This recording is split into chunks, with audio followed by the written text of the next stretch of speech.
بسم الله الرحمن الرحيم. السلام عليكم ورحمة الله وبركاته. الحمد لله رب العالمين، والصلاة والسلام على رسوله الكريم وعلى آله وصحبه أجمعين، أما بعد. أعوذ بالله من الشيطان الرجيم. بسم الله الرحمن الرحيم. يا أيها الناس قد جاءتكم موعظة من ربكم وشفاء لما في الصدور وهدى ورحمة للمؤمنين. وقال الله تبارك وتعالى: فلا تطع الكافرين وجاهدهم به جهادا كبيرا. عن أبي أمامة الباهلي رضي الله تعالى عنه قال: سمعت رسول الله صلى الله عليه وسلم يقول: اقرأوا القرآن فإنه يأتي يوم القيامة شفيعا لأصحابه. رواه مسلم في كتاب فضائل القرآن في باب فضل قراءة القرآن وسورة البقرة. محترم بزرگوں، نوجوان بھائیوں اور معصوم بچوں، کل ہم نے آپ کے سامنے قرآن مجید کے تعلق سے گفتگو کرتے ہوئے نبی محترم علیہ السلام کی دو احادیث آپ کے سامنے پیش کی تھی کہ روز محشر قرآن اپنے پڑھنے والوں کے حق میں اللہ تبارک و تعالیٰ سے جھگڑا کرے گا، بحث کرے گا، سفارش کرے گا، ریکویسٹ کرے گا، اور اس قدر اللہ تبارک و تعالیٰ سے جھگڑا کرے گا قرآن اپنے پڑھنے والوں کے تعلق سے کہ وہ رب سے اپنی بات منوا کر رہے گا. جس آدمی کے حق میں، جس انسان کے حق میں قرآن اللہ تبارک و تعالیٰ کے سامنے بحث کرے گا تو وہ اپنی بات اس آدمی کے حق میں منوا کر رہے گا. یعنی اللہ تبارک و تعالیٰ اس آدمی کے حق میں قرآن کی سفارش کو قبول فرمائیں گے اور اسے جنت کے حوالے کریں گے. کون آدمی؟ جو اپنی زندگی میں قرآن کریم کو آگے رکھتا ہے، قرآن کریم کا فالوور بنتا ہے، قرآن کریم کو پڑھتا ہے، قرآن کریم کو سمجھتا ہے، قرآن کریم پر غور و فکر کرتا ہے، قرآن کریم پر عمل کرتا ہے اور قرآن کریم کی دعوت دوسروں تک پہنچاتا ہے. یہ 5 کام کرنے والے مومن کے ساتھ قرآن کریم کی شفاعت قابل قبول. ایک اور حدیث آج آپ کی خدمت میں لے کر میں حاضر ہوا ہوں، جس کو امام مسلم رحمۃ اللہ علیہ نے اپنی کتاب صحیح مسلم کے اندر، کتاب فضائل القرآن کے اندر اس حدیث کو نقل فرمایا. اور اس حدیث کے راوی حضرت امامہ بن باہلی رضی اللہ تعالی عنہ ہیں. وہ فرماتے ہیں کہ میں نے رسول اللہ صلی اللہ علیہ وسلم کو فرماتے ہوئے سنا. کیا فرماتے ہوئے سنا؟ آپ علیہ السلام فرماتے ہیں: اقرأوا القرآن، کہ لوگوں تم قرآن کو پڑھو، قرآن کو پڑھو، اس لیے کہ قرآن فإنه يأتي يوم القيامة شفيعا لأصحابه، اس لیے کہ قرآن کل قیامت کے دن اللہ تبارک و تعالیٰ کے پاس آئے گا اور شفیع بن کر آئے گا، شفاعت کرنے والا، سفارش کرنے والا بن کر آئے گا.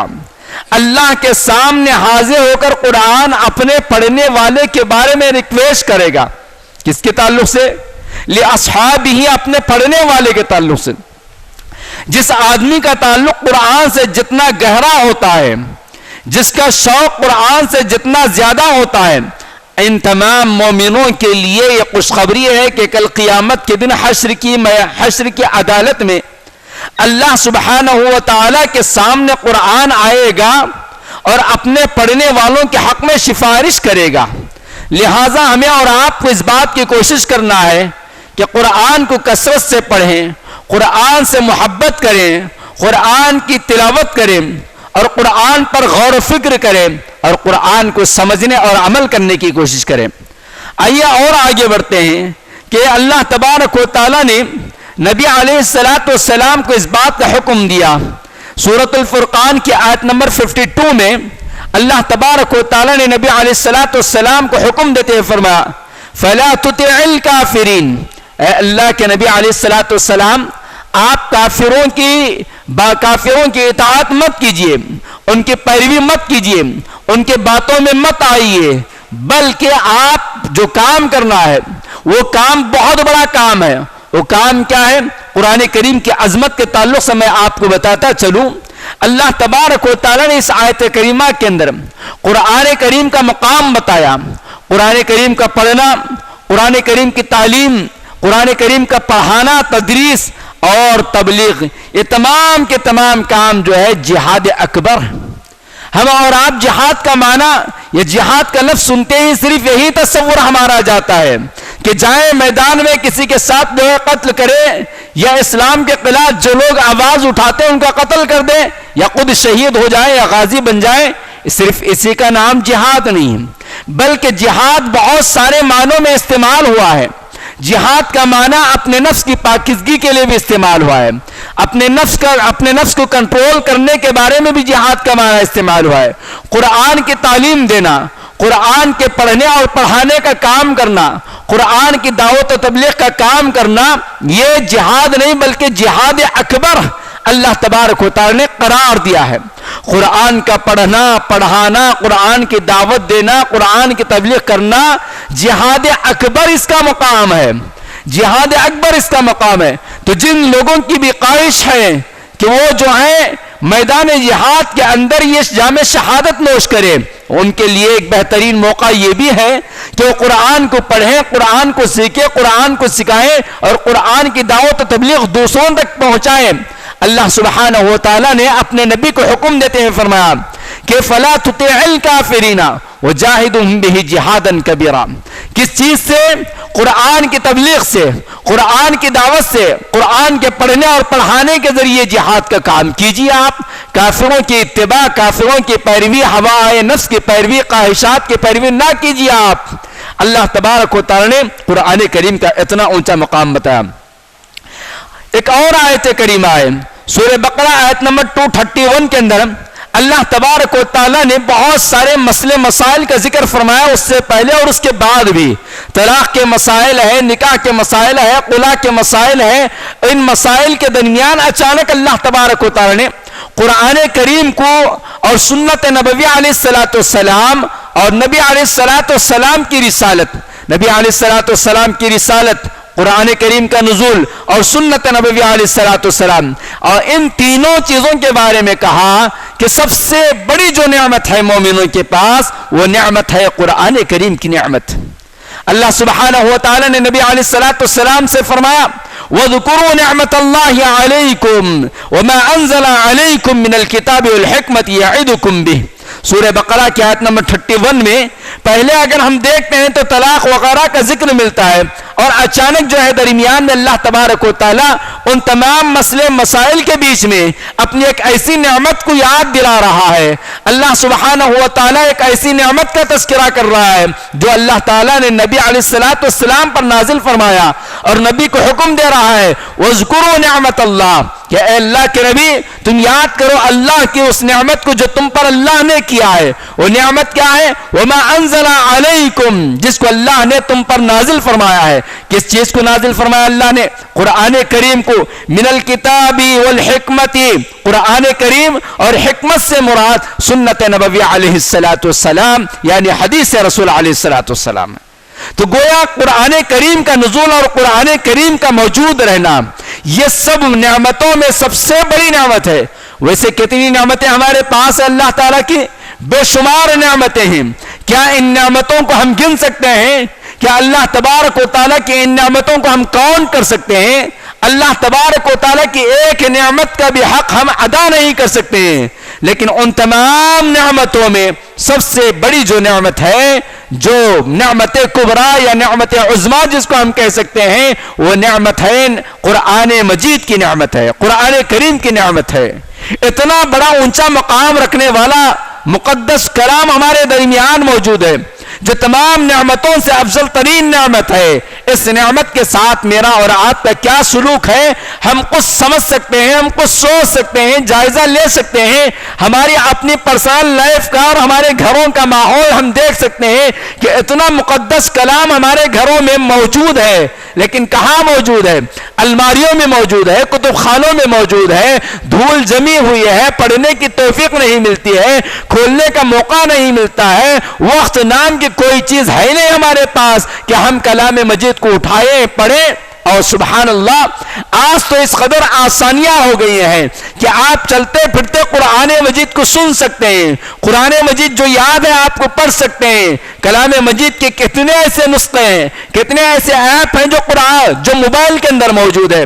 آپ شاپ میں بیٹھے ہوئے ہیں، آپ جاب کر رہے ہیں، آپ بزنس کر رہے ہیں، آپ گاڑی میں جا رہے ہیں، آپ قرآن سن سکتے ہیں، آپ بیٹھے ہوئے ہیں قرآن پڑھ سکتے ہیں۔ آپ کتنا موقع ہوتا ہے ہمیں دکان کے اندر، اپنی شاپ کے اندر 24 گھنٹے ہمارے پاس گاہک نہیں رہتا ہے، بہت سارا ٹائم ہمارے پاس رہتا ہے، لیکن آج ہم اس ٹائم کا اس قدر غلط استعمال کرتے ہیں، فون کے حوالے ہو جاتے ہیں، 14 گھنٹے ہم فون کے حوالے ہو جاتے ہیں، گانے سن رہے ہیں، فلم دیکھ رہے ہیں، میوزک سن رہے ہیں، سیریلز دیکھ رہے ہیں، کرکٹس دیکھ رہے ہیں، گیمز کھیل رہے ہیں، نہ جانے کتنے ایسے چیزیں ہوتے ہیں۔ اور سوشل میڈیا، اگر ہمارا بٹن دب جاتا ہے، انگلی پڑ جاتی ہے سوشل میڈیا پر، تو دیکھتے دیکھتے گھنٹے گزر جاتے ہیں، لیکن پھر بھی نہ جی بھرتا ہے، نہ سوشل میڈیا کے ویب سائٹس بند ہوتے ہیں، چاہے وہ فیس بک ہو، واٹس ایپ ہو، انسٹاگرام ہو، یا مختلف جتنی چیزیں ہیں،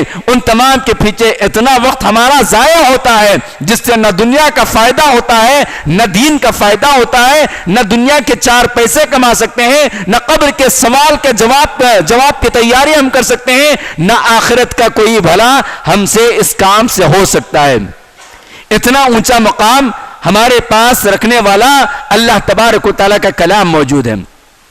سورہ یونس کی آیت نمبر 57-58 کا اگر ہم مطالعہ کرتے ہیں تو اللہ تبارک و تعالیٰ نے اپنی اس کتاب کو، اپنے اس کلام کو کیا فرمایا؟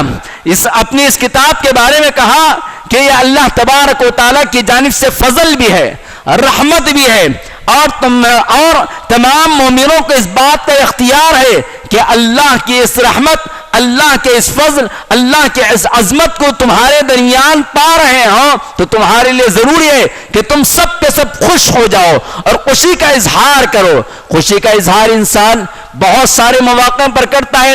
ایک آدمی جاب کرتے کرتے 50 سال، 40 سال، 60 سال کی زندگی لگا دیتا ہے، اور اچانک اسے جو ہے ایک معمولی سا ایوارڈ ملتا ہے، ایک معمولی سے سند ملتی ہے، ایک معمولی سا جو ہے میمورنڈم ملتا ہے، کتنا خوش ہو جاتا ہے، دوست احباب خوش ہو جاتے ہیں، فیملی والے خوش ہو جاتے ہیں، عزیز و اقارب خوش ہو جاتے ہیں، اس کی گل پوشی کی جاتی ہے، شال پوشی کی جاتی ہے، اور وہ لا کر اپنی سند کو جو ہے اپنے گھر میں بڑے فخر کے ساتھ لگاتا ہے کہ مجھے جاب کے اندر، یہ سروس کے اندر دیا گیا ہے، بیسٹ ٹیچر ایوارڈ دیا گیا ہے، بیسٹ فلاں فلاں فلاں ایوارڈ دیا گیا ہے۔ وہ خوشی سے موٹا ہو جاتا ہے، خوشی سے پھولے نہیں سماتا ہے، جبکہ ہمارے پاس جو کتاب موجود ہے اللہ تبارک و تعالیٰ کی، ہمارے درمیان جو اللہ تبارک و تعالیٰ کا میسج موجود ہے، اس میسج کو، اس کتاب کو پانے کے بعد ہر مومن کا حال یہ ہونا چاہیے، ہر مسلمان کا حال یہ ہونا چاہیے، فَلْيَفْرَحُوا، اللہ نے خود کہا کہ تم سب کو چاہیے کہ خوشی سے پھولے نہ سماؤ، خوش ہو جاؤ، اور اس کتاب کے لیے تم سب کے سب ایک ساتھ جمع ہو جاؤ۔ اللہ نے کہا قل بفضل اللہ وبرحمته فبذلك فليفرحوا هو خیر مما یجمعون، کہ اللہ تبارک و تعالیٰ نے کہا قل، اللہ کے نبی آپ فرما دیجئے کیا؟ بفضل اللہ، یہ اللہ کے فضل سے ہے، وبرحمته، اور اللہ کے رحمت ہے، یہ قرآن کریم رحمت ہے، سراپا رحمت ہی رحمت ہے۔ کتنے ایسے مسائل ہیں جب ہم پڑھتے ہیں قرآن کریم کے اندر، کتنی ایسی آیات ہیں کہ اللہ تبارک و تعالیٰ ہم جیسے گنہگار بندوں کے ساتھ کس قدر محبت اور پیار کا سلوک ہم سے کرتا ہے، کیسی اس کی رحمتوں کی بارشیں برساتا ہے۔ ظاہر سی بات ہے، ایک موٹی سی مثال میں دیتے ہوئے اپنی بات کو آگے بڑھاتا چلوں، ہمارا اور آپ کا روزانہ کا معاملہ یہ ہوتا ہے کہ اگر میں کہوں کہ فلاں فلاں کام آپ کر لیجئے، ہمارا جواب ہوتا ہے مولانا ہمارے پاس ٹائم نہیں ہے، شیخ ہمارے پاس وقت نہیں ہے۔ جس رب نے، جس خالق نے اپنی عبادت کے مقصد کے لیے، اپنی بندگی کے غرض و غایت کے لیے پیدا کیا، اور پیدا کرنے کے بعد وہ تمام کی تمام چیزیں ہمیں عطا فرمائی ہے، اس کے باوجود ہم ہیں کہ اس کے لیے ٹائم نہیں نکال رہے ہیں۔ پھر بھی اللہ کیا فرماتے ہیں؟ اللہ تبارک و تعالی رحمان ہے، رحیم ہے، اللہ تعالی غفور ہے، غفار ہے۔ اور ایک معمولی سا شرابی کبابی انسان بھی اگر روڈ پر جا رہا ہے، آپ اسے اچانک کھڑا کیجئے، اس سے سوال کیجئے، بھائی ایسی زندگی کب تک ہے، آپ چھوڑ دیجئے گناہ، تو اس کی زبان سے ایک بڑا پیارا لفظ نکلے گا، بہت پیارا لفظ نکلے گا کہ اللہ بڑا غفور ہے، معاف کرنے والا ہے، اللہ رحمان ہے۔ یہ اللہ تعالیٰ کی رحمتوں کا نزول ہے، جس کی وجہ سے ہم جیسے گنہگار انسان پھر بھی آج اللہ تعالیٰ کی نعمتوں سے محروم نہیں ہو رہے ہیں۔ اللہ تعالیٰ کی بے شمار نعمتوں کا نزول ہم پر ہو رہا ہے، کیوں؟ اس لیے کہ یہ اللہ کی رحمت، اللہ تعالیٰ کے جہاں بہت سارے صفات ہے وہاں رحمان و رحیم ہے، اور قرآن کریم سراپر رحمت والا کلام ہے، رحمان کا کلام ہے، رحمان کی گفتگو ہے، رحمان کی کتاب ہے، رحمان کا میسج ہے، تو پھر وہ کلام بھی رحمت والا ہی ہوگا۔ اللہ نے کہا فَبِذَلِكَ فَلْيَفْرَحُوا، بس اس لیے تم کو چاہیے کہ تم سب خوش ہو جاؤ، تم سب خوش ہو جاؤ۔ اچانک ہمارے درمیان کسی کے پاس کسی کے فون پر اچانک گھنٹی بجے اور یہاں جو ہے یہاں کا سی ایم بات کرنے لگے، یہاں کے پی ایم ایم پی صاحب بات کرنے لگے، تو فوراً کہیں گے کہ مجھے سی ایم صاحب کا فون آیا تھا، مجھے ایم پی صاحب کا فون آیا تھا، آج مجھ سے مودی نے من کے پروگرام کے اندر مجھ سے بات کیا، خوشی سے پھولے نہیں سماتے۔ ہم سب سارے افراد کو بولتے ہوئے پھرتے ہیں کہ مودی صاحب نے اپنے من کے پروگرام میں ہمیں یاد کیا تھا، ہمیں بلایا تھا، ہم سے بات کی تھی، جبکہ یہاں رب کائنات کا کلام ہمارے درمیان موجود ہے۔ ہم اس سے خوشی محسوس نہیں کرتے ہیں جیسے خوش ہونا چاہیے، جیسے فخر کرنا چاہیے۔ الحمدللہ ہمارا بیٹا حافظ قرآن ہے، الحمدللہ مجھے اتنے سورے آتے ہیں، الحمدللہ میں آج اتنے پاروں کی تلاوت کیا، الحمدللہ میں آج اتنی آیتوں کو سمجھ کر پڑھا، الحمدللہ ہماری بیوی کو قرآن یاد ہے، الحمدللہ ہماری بیٹی کو قرآن یاد ہے، الحمدللہ ہماری بہو کو قرآن یاد ہے، الحمدللہ ہمارے داماد حافظ قرآن ہے۔ کتنے لوگ فخر کرتے ہیں، کتنے لوگ فخر کرتے ہیں۔ لہٰذا ہمیں خوش ہونا چاہیے قرآن کریم کے تعلق سے کہ یہ اللہ کا کلام ہمارے پاس موجود ہے۔ خوش ہونے کا یہ مطلب نہیں ہے کہ صرف مسکراتے رہیں، خوش ہوتے رہیں، دیکھتے رہیں، نہیں، اس کو پڑھنا ہے، اس کو سمجھنا ہے، اس کو پر غور کرنا ہے، اس پر عمل کرنا ہے، اور اس کی تعلیمات کو دوسروں تک پہنچانا ہے۔ اور آگے بڑھتے ہیں۔ اللہ تبارک و تعالیٰ نے ایک اور آیت کریمہ میں جس کی تلاوت میں نے شروع میں کی، قرآن کریم کے بارے میں کیا فرمایا؟ یا ایھا الناس، اے لوگو، قد جاءتکم، تحقیق کے تمہارے پاس آیا ہے، کیا ہے؟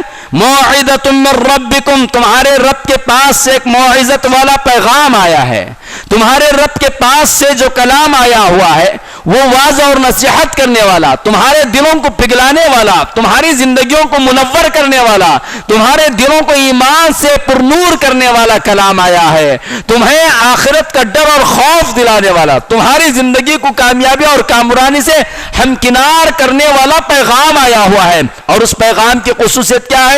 وہ شفاء لما فی الصدور، تمہارے دلوں کی جو بیماریاں ہیں، تمہارے دلوں کے اندر جو گندگی ہے، ان تمام چیزوں کے لیے وہ شفا بن کر آیا ہے۔ قرآن مجید ظاہری بیماریوں کو اور روحانی بیماریوں کو، دونوں بیماریوں کے علاج کے لیے کام آنے والی کتاب ہے۔ لہٰذا اگر ہم سے کبھی بھی کچھ بھی ہو جاتا ہے، بظاہر اگر سر درد بھی ہوتا ہے، فوری طور پر اللہ کی ذات اور اللہ کے کلام پر یقین رکھتے ہوئے سورہ فاتحہ پڑھ کر اگر ہم دم کر لیتے ہیں، سورہ اخلاص پڑھ کر، سورہ معوذتین پڑھ کر، سورہ فاتحہ پڑھ کر، آیت الکرسی پڑھ کر، مختلف جو آیتیں ہیں، سارا کلام شفا ہے، سارا کلام کلام شفا ہے، اور ان میں مخصوص جو آیتیں ہیں ان آیتوں کے اگر ہم تلاوت کر لیتے ہیں، پھونک لیتے ہیں، دم کر لیتے ہیں اس بات کے یقین کے ساتھ کہ اللہ کا کلام ہے، اور اللہ نے کہا کہ یہ کلام شفا کرنے والا کلام ہے، بیماریوں کو دور کرنے والا کلام ہے، تو اللہ کی ذات کی قسم ہماری ظاہری بیماریاں بھی ختم ہو جائیں گی اور ہماری باطنی بیماریاں بھی ختم ہو جائیں گی۔ شفاء لما فی الصدور وہدا، دوسری ایک اور صفت کیا ہے اس کی؟ اس کلام مجید کی ایک اور کوالٹی یہ ہے کہ یہ ہدایت دینے والی کتاب ہے، یہ رائے ہدایت پر لانے والی کتاب ہے، بھٹکانے والی کتاب نہیں، بھٹکنے والے کو سیدھے راستے پر لانے والی کتاب ہے، ہدایت یافتہ بنانے والی کتاب ہے۔ اور ہدا کے بعد ورحمۃ للمؤمنین، اور تمام مومنوں کے لیے رحمت والی کتاب ہے، تمام مومنوں کے لیے رحمت والی کتاب ہے۔ آخر میں ایک حدیث کا ذکر کر کر اپنی بات کو ختم کر دیتا ہوں۔ قرآن مجید کے اندر صرف نماز کا علم نہیں ہے، قرآن مجید کے اندر روزہ کیسے رکھنا چاہیے، زکوٰۃ کب دینا چاہیے، حج کیسا کرنا چاہیے، صرف اس بات کا علم نہیں ہے، بلکہ قرآن مجید کے اندر انسان کے پیدا ہونے سے پہلے سے لے کر اس کے مرنے تک، اور مرنے کے بعد سے لے کر اس کے اٹھنے کا، اس کے اٹھائے جانے اور اٹھائے جانے کے بعد سے لے کر جنت یا جہنم کا فیصلہ ہونے تک کی گفتگو موجود ہے، ہر علم اس کے اندر موجود ہے۔ صرف نماز اور روزے کے لیے قرآن کا علم نہیں ہے، انسان کی زندگی کا کوئی مرحلہ ایسا نہیں ہے جس کے بارے میں یہ نہیں کہا جا سکتا ہے کہ اس کا حکم قرآن کے اندر موجود نہیں ہے۔ دنیا آج جس قدر بھی ترقی یافتہ کہلا رہی ہے، چاہے وہ ٹیکنالوجی میں سائنس اور ٹیکنالوجی کا معاملہ ہو، میڈیکل کا معاملہ ہو، انجینئرنگ کا معاملہ ہو، جغرافیہ کا معاملہ، نباتات، بناتات، جتنی چیزیں، جتنے علوم ہیں، ان تمام کے تمام علوم قرآن مجید کے اندر پائے جاتے ہیں، قرآن مجید کے اندر پائے جاتے ہیں۔ حضرت عبداللہ ابن مسعود رضی اللہ تعالی عنہ فرماتے ہیں، من اراد العلم، تم میں سے جو آدمی بھی علم حاصل کرنا چاہتا ہے، تم میں سے جو آدمی بھی علم حاصل کرنا چاہتا ہے تو کیا کرے؟ فَلْيُصَوِّرُ الْقُرْآنَ، تو اس کو چاہیے کہ وہ قرآن کو پڑھے، قرآن کو سیکھے۔ کیوں؟ فَإِنَّ فِيهِ عِلْمٌ، اس لیے کہ اس کے اندر ایسا علم پایا جاتا ہے، ایسے علوم پائے جاتے ہیں، ایسا ایجوکیشن اس کے اندر پایا جاتا ہے۔ کون سا؟ علم الاولین والآخرین، پہلے کے بارے میں بھی علم ہے، آخری کے بارے میں بھی علم ہے، تمام کے تمام علوم پائے جاتے ہیں۔ آج جتنی ترقی آپ دیکھ رہے ہیں، آسمانوں پر اڑنے کی، فضاؤں پر چلنے کی، چاند پر جا کر پہنچ کر وہاں گھر بنانے کی، وہاں اسٹیشن بنانے کی، سمندروں کے تہ میں پہنچ کر وہاں سے کیا کہتے ہیں جوہرات لانے کی جو بات انسان کر رہا ہے، اور آج سب کچھ جو دیکھ رہے ہیں وہ تمام کی تمام چیزیں قرآن کے موجود ہے، قرآن مجید کے اندر موجود ہے۔ انسان ایسے ترقی نہیں کرا ہے، جتنی سائنس ہے وہ سب کے سب قرآن کے مرہون منت ہے۔ قرآن کے اندر سائنس ہے، سائنس میں قرآن نہیں ہے۔ اسلام کے اندر سائنس ہے، سائنس کے اندر اسلام نہیں ہے۔ ہم نوجوانوں کو یاد رکھنا چاہیے کہ سائنس کے نام پر ہمیں بے دین بنایا جاتا ہے، سائنس کے نام پر ہمیں یہ بات بٹھائی جاتی ہے ہمارے بچوں کے دماغ میں کہ بیٹے اگر تم 8 گھنٹے 10 گھنٹے 12 گھنٹے اگر تم بھوکے رہو گے، روزہ رکھو گے، تو سائنس، میڈیکل سائنس یہ کہتی ہے کہ تمہارا جو ہے معدہ خراب ہو جاتا ہے، اس طرح مائنڈ بنایا جاتا ہے۔ یہ غلط خیالات اور غلط عقیدہ ہے۔ لہٰذا ہم سب کو چاہیے کہ سائنس کے نام پر یا ٹیکنالوجی کے نام پر جو ہے ہم بے دین نہ ہو جائیں۔ یہ تمام کی تمام چیزیں قرآن کے اندر موجود ہے، بس شرط یہی ہے، پہلی اور آخری شرط یہی ہے کہ ہم قرآن کو پڑھیں، قرآن کو سمجھیں، قرآن پر غور کریں، تو آپ خود جواب دیتے چلے جائیں گے کہ تمام کی تمام چیزیں قرآن کے اندر موجود ہیں، چاہے وہ ہوائی جہاز کا بنانا ہو یا سمندر کے اندر چلنے والی کشتیاں ہو یا رات میں انہیں راستہ بتانے کا طریقہ ہو یا پھر جو کچھ بھی آج ہم دیکھ رہے ہیں وہ تمام کی تمام چیزیں قرآن کے اندر موجود ہے۔ اللہ تبارک و تعالیٰ سے دعا ہے اللہ تبارک و تعالیٰ ہمیں تیرے کلام مقدس کو پڑھنے والا، سمجھنے والا، عمل کرنے والا اور تیرے بندوں تک پہنچانے والا بنا دے۔ اے اللہ تیرے کلام کی عظمت کو دل و جان سے محبت کرنے والا بنا دے، سچی محبت اور سچی طلب کے ساتھ ہمیں اس کا علم حاصل کرنے والا بنا دے۔ اے اللہ قرآن کا پڑھنے کا اور قرآن کے سیکھنے کی جو فضیلتیں بتائی گئی ہیں، اللہ وہ تمام فضیلتیں ہمیں عطا فرمائیے۔ اللہ قرآن کی نسبت سے یہ جو محفلیں چل رہی ہیں، اللہ تیرے نبی کا وعدہ ہے کہ ایسی محفلوں میں تیرے فرشتے آیا کرتے ہیں اور یہاں بیٹھنے والوں کے حق میں دعائیں مغفرت کرتے ہیں۔ اللہ ان تمام فرشتوں کی دعائیں مغفرت ہم سب احباب کے حق میں قبول فرمائیے۔ اللہ روزانہ یہاں جو نسبت قرآن کی نسبت سے محفل جڑ رہی ہے، اللہ ہمیں ہماری زندگیوں میں، ہماری صحت میں، ہماری عافیت میں، ہمارے کاروبار میں، ہمارے علم و عمل میں، ہمارے گھروں میں، ہماری آل و اولاد میں خیر و برکت عطا فرمائیے۔ اللہ آپ کے اپنے فضل و کرم سے اللہ اس بیماری سے ساری دنیا کو نجات دے دیجئے۔ اللہ جتنے لوگ اس بیماری کے اندر مبتلا ہیں، اللہ انہیں شفاء کاملہ عاجلہ عطا فرمائیے۔ اللہ اس بیماری سے جتنے لوگ جا چکے ہیں، اللہ ان کی مغفرت فرمائیے۔ اللہ ہم سب کو نیک توفیق عطا فرمائیے۔ آمین۔ وصلی اللہ علی النبی الکریم۔ والسلام علیکم ورحمۃ اللہ وبرکاتہ۔